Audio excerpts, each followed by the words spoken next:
dire, on est une petite communauté de communes, à peine 5000 habitants. La plus grande commune a 900 habitants, la plus petite 120. Les services administratifs sont très restreints, on est 3 personnes. Et vous dire que l'impuissance en matière d'urbanisme n'a pas duré très longtemps. Enfin, je dis ça pour vous dire que c'est possible de prendre la main sur ceux qui étaient vécus jusqu'en 2005 par les élus, finalement comme une contrainte. Pourquoi je dis ça? Effectivement, on était dans la 4e couronne à Genèse, c'est-à-dire à peu près à 10 km de l'agglomération d'Agen.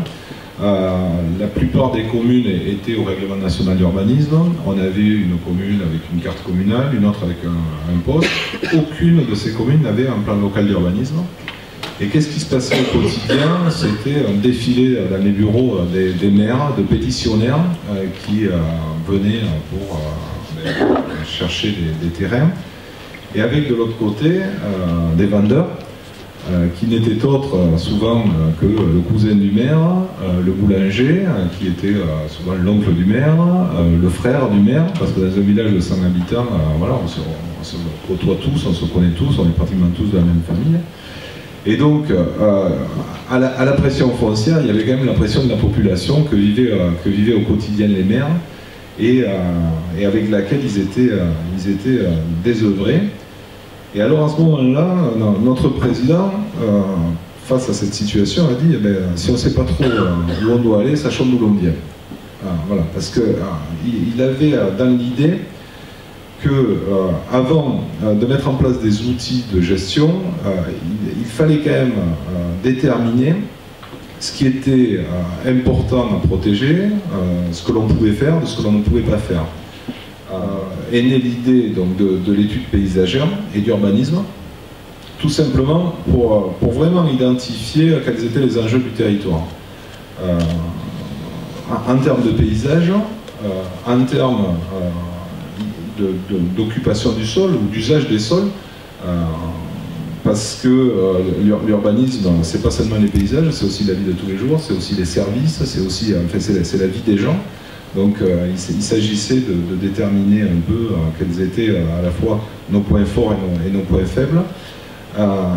Et suite à cette table ronde, donc nous avons lancé l'étude paysagère, qui a duré 2 ans, et qui a permis à l'ensemble des élus, mais aussi des administratifs, de se constituer une culture commune. Parce que il me semble qu'en matière d'urbanisme et en matière d'architecture, ce qui nous fait le plus défaut, c'est le savoir et c'est la culture. Bien souvent, nous ne savons pas ce qui est bien, nous ne savons pas ce qui est beau, ou en tout cas ce qui est harmonieux. Et c'est cette étude donc, qui nous a permis d'avoir ce socle commun, cette référence commune, qui a fait ensuite, on en reparlera, qui, sur le PLU intercommunal, nous a permis de constituer un projet d'aménagement et de développement durable qui était partagé par tous, c'est-à-dire les mêmes objectifs. Ces objectifs, je peux vous en citer un, c'était, voilà, on en reparlera tout à l'heure, mais c'était la défense de la ruralité, ou en tout cas la protection de la ruralité, avec tout ce que ça veut dire, hein, tout ce qu'il y avait derrière, que les élus ont défini. Et ce qui fait que dans notre PLU, à 95%, les espaces naturels et agricoles ont été protégés, sans pour autant que notre territoire devienne une réserve indienne. Parce que protéger les espaces agricoles et les espaces naturels, c'est pas forcément se fermer à l'accueil des populations, c'est bien évidemment accueillir les populations sous certaines conditions, et en tout cas avec des règles qui ont été décidées collégialement. Je prends un exemple, parce qu'on l'a souvent pris quand on était en réunion de travail. Quand on part en vacances, on est souvent amené à choisir une carte postale. Et souvent, ces cartes postales, il y a des paysages sur ces cartes postales où il y a de l'habitat. Quand on est au Pays Basque, par exemple, on en voit les maisons typiques du Pays Basque. Quand on est en Bretagne, pareil. Et en fait, voilà, chez nous, on n'avait pas de carte postale envoyée. En fait, on n'avait pas de définition véritablement de ce qui était beau, ce qui était bien. Bien souvent, c'était les touristes qui nous disaient « Qu'est-ce que c'est joli chez vous ?» Ah bon. Donc, en fait, l'étude paysagère a servi aussi à ça, quoi, à se forger cette culture, à véritablement savoir voilà, repérer les éléments remarquables. C'est un travail qui a été très fouillé, hein, puisque c'est allé jusqu'à repérer les arbres remarquables, tout un travail de diagnostic qui nous a aidé à se forger une culture commune. Et pour ça, après ça, ils ont choisi la charte paysagère. Il y a d'autres endroits où on choisit un schéma territorial, ou un agenda 21, ou une étude sur l'accueil, etc., etc. Et vous voyez bien que toutes ces procédures, en fait, c'est juste un prétexte pour vous mettre en situation de choisir un outil régalien qui va être mis en place, appliqué, et être efficace. Parce que si tout ce qui est dit pendant la charte paysagère ou l'étude ad hoc est sincère et réel, la traduction entre guillemets régalienne dans le sens où on met une règle pour atteindre notre mission, c'est pas une règle qui empêche, c'est une règle qui permet de faire ce que l'on veut. Et c'est beaucoup plus simple.